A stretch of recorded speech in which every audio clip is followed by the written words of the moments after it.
Hello friends, welcome to my channel. आज के video जो है म्यूचुअल फंड के रिलेटेड है। तो आज के वीडियो में डिस्कस करेंगे कि म्यूचुअल फंड क्या होता है, म्यूचुअल फंड में इन्वेस्टमेंट करने के पहले हमें किन किन बातों को ध्यान में रखना चाहिए। तो हम चलते हैं वीडियो की ओर। जब कभी भी म्यूचुअल फंड की बात आती है तो लोगों के जहन में, माइंड में बस एक शब्द आता है कि हम बेस्ट से बेस्ट म्यूचुअल फंड कैसे चूज कर सकते हैं। तो उसके लिए आपको सबसे पहले देखिए दो तीन चीज़ों को आपको ध्यान देना होगा। सबसे पहले आपका एक प्री डिफाइंड गोल होना चाहिए कि आप जब कभी भी म्यूचुअल फंड में इन्वेस्ट करने जा रहे हो तो आपका टेन्योर कितने साल के लिए आप उसमें पैसे को इन्वेस्ट करने जा रहे हो, और उससे आपका कितना टोटल मनी चाहिए। मतलब कि आपका एक डिफाइंड गोल होना चाहिए कि मेरे को इतने टेन्योर के लिए इतने पैसे मेरे को चाहिए। सेकेंड थिंग है कि आप जो भी म्यूचुअल फंड में इन्वेस्ट करने जाओ उसके रेटिंग के बारे में आपको जानकारी होनी चाहिए। साथ ही साथ उसका एग्जिट लोड क्या है, एक्सपेंस रेशियो क्या है, ये दोनों इन्फॉर्मेशन भी आपको होनी चाहिए, नॉलेज। एएमसी, एएमसी मीन्स उस म्यूचुअल फंड का, उस एएमसी का एक्चुअल साइज क्या है, कितने करोड़ रुपएज का वो एएमसी है। वो डिफाइन करेगा कि वो आपका लार्ज कैप फंड है या स्मॉल कैप फंड है या मिड कैप फंड है। तो बेस्ड ऑन द एएमसी जो साइज होता है उसके अनुसार से आप डिफाइन कर सकते हैं। और उस एएमसी का जो भी फंड मैनेजर है उसके बारे में आप रिसर्च करो कि वो फंड मैनेजर का what is the track record, and उसने इससे पहले कितने साल तक काम किया है और उसका ट्रैक रिकॉर्ड क्या है। इसके अलावा जो इस सबसे इम्पोर्टेंट चीज़ है कि आप एक डिसिप्लिन वे में आपको इन्वेस्टमेंट करना होगा। मतलब डिसिप्लिन मैनर होना चाहिए कि अब पैसा घटे या बढ़े आपको एक कंटिन्यू कुछ सालों के लिए कंटिन्यू आपको करना चाहिए। एक डिसिप्लिन होना चाहिए इन्वेस्टमेंट में, तभी आप पैसे को बढ़ा सकते हो।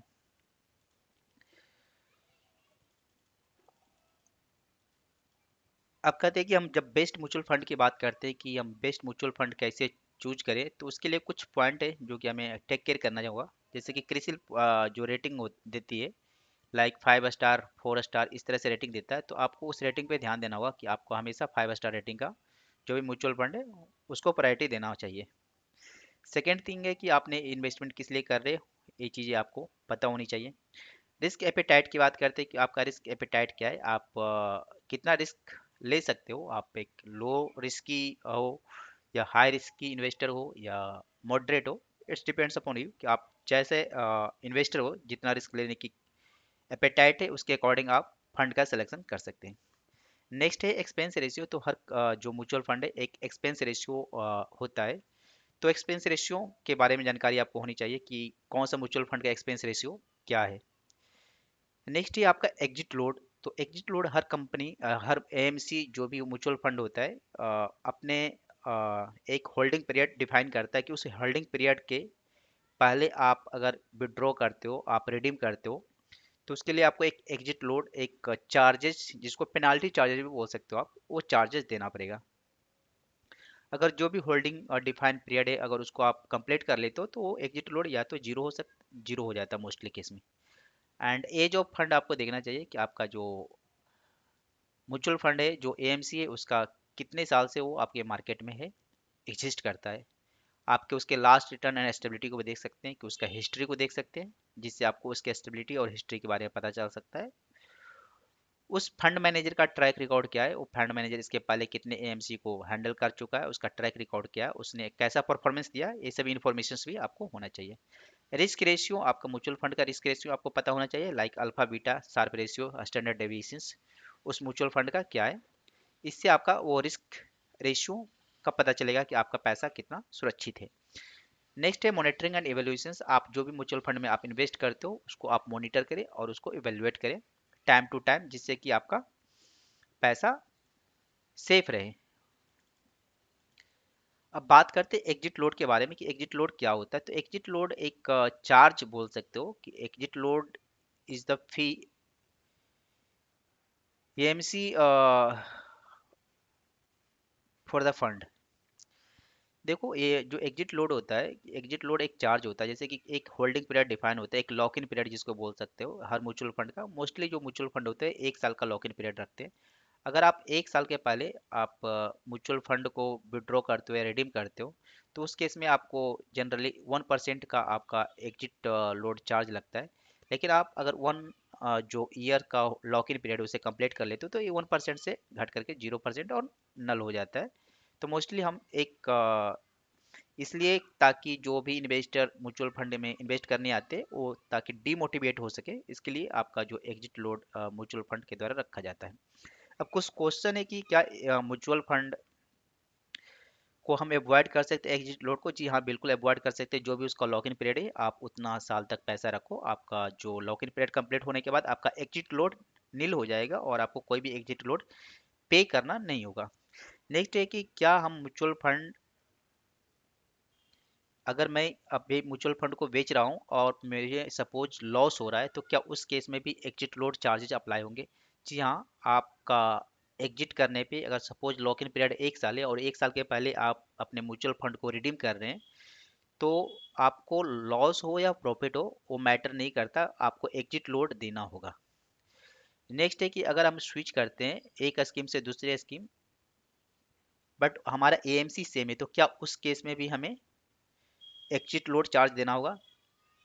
जी हाँ, उस केस में भी देना पड़ेगा, क्योंकि जब आप किसी भी स्कीम से आप एग्जिट आउट होते हो तो उस केस का मतलब ये हुआ कि आप वहां से आप अपने पैसों को रिडीम कर रहा, एक जगह से एग्जिट होकर के आप दूसरे में इन्वेस्ट कर रहे हो, चाहे वो सेम एएमसी हो या डिफरेंट एएमसी हो, तो उस केस में भी आपको एग्जिट लोड देना होगा।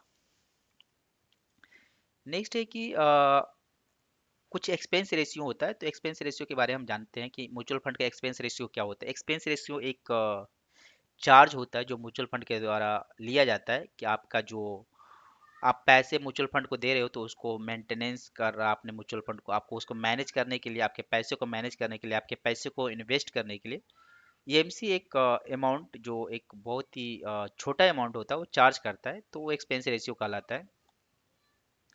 तो एक्सपेंस रेशियो हमेशा ध्यान रखना चाहिए कि एक्सपेंस रेशियो आपका कम से कम हो, क्योंकि एक्सपेंस रेशियो जितना कम होगा लॉन्ग टाइम में, अगर सपोज आपका एक्सपेंस रेशियो 1% है तो देखने में 1% लग रहा है कि बहुत कम अमाउंट है, बट जब आपका 15 ईयर्स 20 ईयर्स के बाद जब आपका एक अमाउंट एक बल्क अमाउंट हो जाएगा तो 1% मीन्स काफ़ी लाखों में चला जाएगा। तो उस चीज़ को आपको हमेशा ध्यान रखना चाहिए कि एक्सपेंस रेशियो जितना कम हो वो बेटर होगा। तो अगर आपका 0.5% 0.75% मोस्टली एक अच्छा एक्सपेंस रेशियो कंसिडर किया जाता है, वैसे इससे कम हो तो और भी बेटर है। अब बात करते हैं एक्सपेंस रेशियो के बाद हम कि ठीक है, हम एक्सपेंस रेशियो को पता चल गया, इसके अलावा कि हम म्यूचुअल फंड का डिटेल्स कहाँ से जान सकते हैं कि कहाँ पे एक्सपेंस रेशियो है, कहाँ पे हमारा उसका रिस्क रेशियो, उसका अल्फा बीटा, ये सब इन्फॉर्मेशन कहाँ से जान सकते हो? मनी कंट्रोल की वेबसाइट पे आप आसानी से ये सब इन्फॉर्मेशन को देख सकते हो, और उसका रैंकिंग क्या है ये सब इन्फॉर्मेशन आपको, तो सीधे आप जाओ मनी कंट्रोल की वेबसाइट पे moneycontrol.com, और वहाँ पे आप जाने के बाद म्यूचुअल फंड सेक्शन पे आप जब क्लिक करोगे म्यूचुअल फंड पे, तो म्यूचुअल फंड सेक्शन क्लिक करने के साथ ही आपको नीचे इस तरह का पेज दिखेंगे जहाँ पे आपको क्रिसिल रैंकिंग दिखेगा। एक क्रिसिल रैंकिंग आपको डिफाइन करेगा कि 5 स्टार रैंकिंग है, 4 स्टार रैंकिंग, 3 स्टार रैंकिंग है। तो मोस्टली आप प्रीफर करो कि 5 स्टार रैंकिंग का जो भी म्यूचुअल फंड है उसको आप परचेज करने की कोशिश करो। और इसके अलावा आप उसके जो भी ट्रैक रिकॉर्ड देख सकते हो कि एक वीक में कितना आपका रिटर्न दिया है, एक वीक में, एक मंथ में, 3 मंथ में, इस तरह से आपका ट्रैक रिकॉर्ड दिया है, 3 ईयर्स, 5 ईयर्स, 10 ईयर्स। तो आपका ट्रैक रिकॉर्ड देखो 10 ईयर्स का, और इसका बेंचमार्क का ट्रैक रिकॉर्ड देखो, दोनों में कंपेयर करो कि दैट्स मतलब है कि ये आपका जो म्यूचुअल फंड है वो बेंचमार्क को बीट कर रहा है, तो वो अच्छा है। ये सभी इंफॉर्मेशन देखने के बाद आप नेक्स्ट चीज़ें देख सकते हो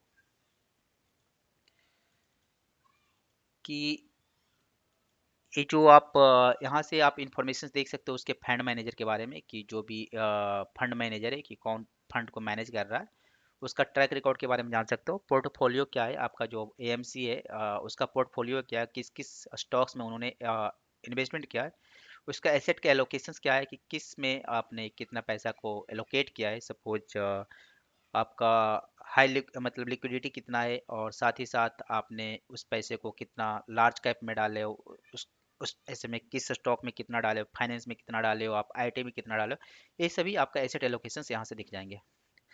रिस्क रेशियो की बात करते हैं, रिस्क रेशियो एक पैरामीटर है जो कि वोलेटिलिटी और आपके जो रिस्क कैपेबिलिटी को यहाँ से डिफाइन करता है।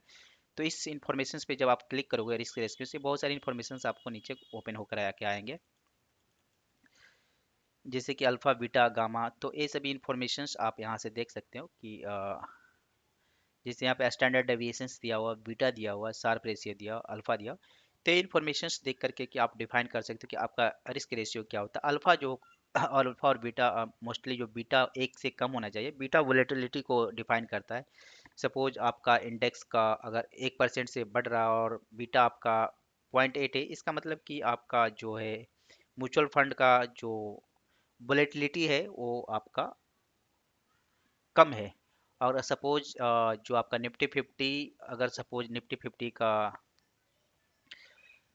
जो बीटा वैल्यू है वो है आपका, अगर सपोज म्यूचुअल फंड का बीटा वैल्यू 1.2 है, इसका मतलब है कि 20% आपका ज़्यादा वोलेटाइल है आपका निफ्टी इंडेक्स से। अगर इसका 0.8 है आपका बीटा वैल्यू, इसका मतलब है कि आपका 20% कम वोलेटाइल है compare to Nifty 50 index fund.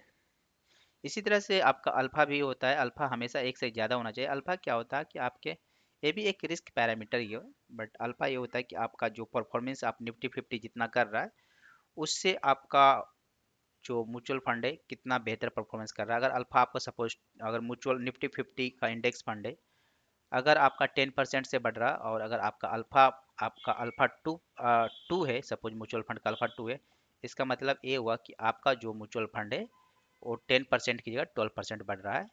मतलब आपके जो मार्केट जो निफ्टी 50 का इंडेक्स है उसको बीट कर रहा है। तो इस तरह से आपको डिफरेंट रिस्क पैरामीटर से ये सभी को आप देख सकते हो, और इसके अकॉर्डिंग आप अपने जो बेस्ट म्यूचुअल फंड है उसको चूज कर सकते हैं। Thank you very much for watching this video.